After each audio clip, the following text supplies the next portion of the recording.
એટલે જીવનમાં આવતી આપદા, પીડાઓ, કષ્ટો બધાને આવે. કોને આ જગતમાં એવું કોણ જન્મ્યું છે કે જેના જીવનમાં એને કષ્ટ જ ના આવ્યું હોય? બધાના જીવનમાં આવ્યું, પણ ફરક એટલો છે કે મહાપુરુષો જીવનમાં કષ્ટ આવ્યું એને કષ્ટ ગાયું નથી, એને કષ્ટની અસર નથી થતી.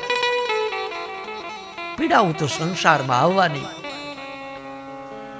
કોઈને ભાઈથી પીડા હોય, કોઈને પિતાથી પુત્રને પીડા હોય, તો કોઈને પુત્રથી પિતાને પીડા હોય, પત્નીની પીડા હોય, પતિની હોય, કઈ પૈસાની, સંસારમાં કંઈક ને કંઈક.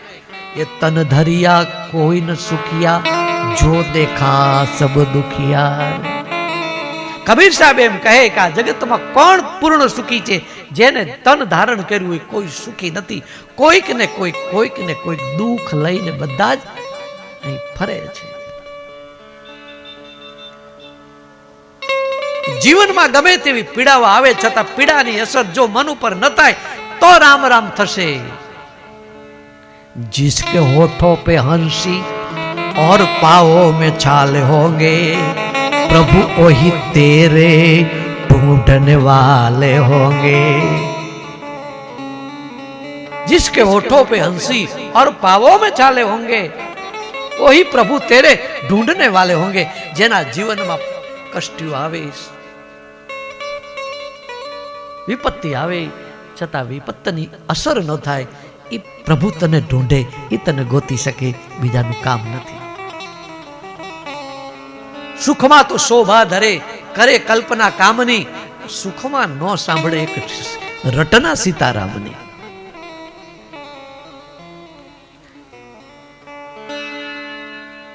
સુખ આવે ત્યારે નથી યાદ ભગવાન આવતા, દુઃખમાં જ સાંભળે છે.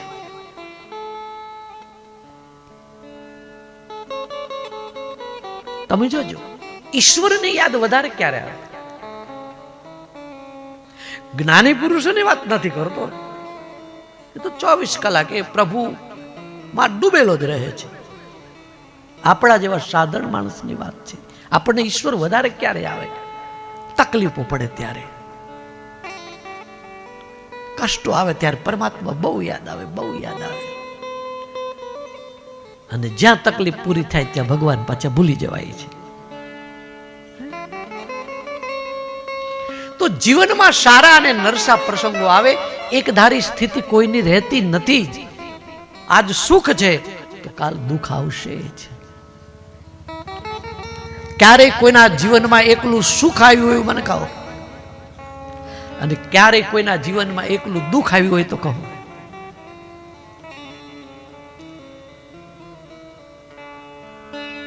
રાત્રિ એક ધારી ન હોય, પછી પૂરી થઈ જાય, અંજવાળું થાય, દિવસ આવે, અને દિવસ આવે એ પાછું અસ્તય પામે.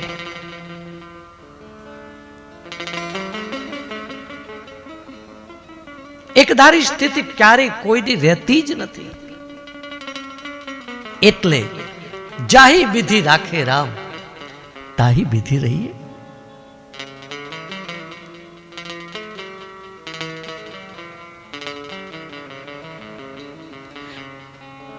कबू पाँव प्यादे चली पंथ जाना,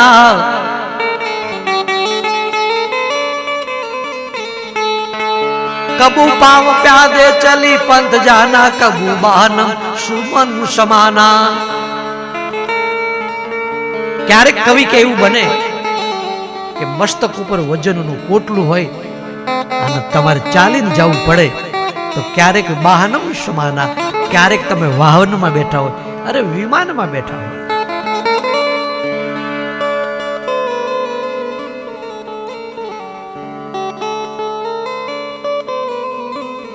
કબુ મિષ્ટ પાઈ, કબુ શુષ્ક ખાઈ. ક્યારેક જમવા બેઠા હોય તો કવિ કહે મેવાન મિષ્ટાન મળતા હોય તો ક્યારેક ટુકડોય ન મળે, ભૂખ્યા રહેવાનો દિવસ આવે. શું કરું? रखे जो प्रभु त्यो खुशी में रहना. कबू दान देना, कबू दान लेना. क्यारेक आपणे बधाने आम दान आपता होय, लोको आपणा त्यां लाइन थती होय, આપણે બધાને આમ ખુશી કરતા હોય તો કવિ કહે છે કે એવું નહીં મનુ, કબુ દાન લેના. ક્યારેક એવું બની જાય કોકના ઘરે આપણે જવું પડે.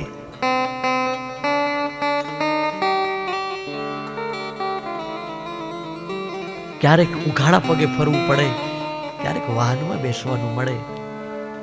આવું તો આવ્યા જ કરવાનું. એટલે સુખમાં અહંકાર નહીં, દુઃખમાં રડવાનું નહીં. રખે જો પ્રભુ ત્યો ખુશી में रहना. બધું મંજૂર. પરમાત્મા એક બધી વિપત્તિ સહન કરીશ, પણ એ વિપત્તિ મને ન આપીશ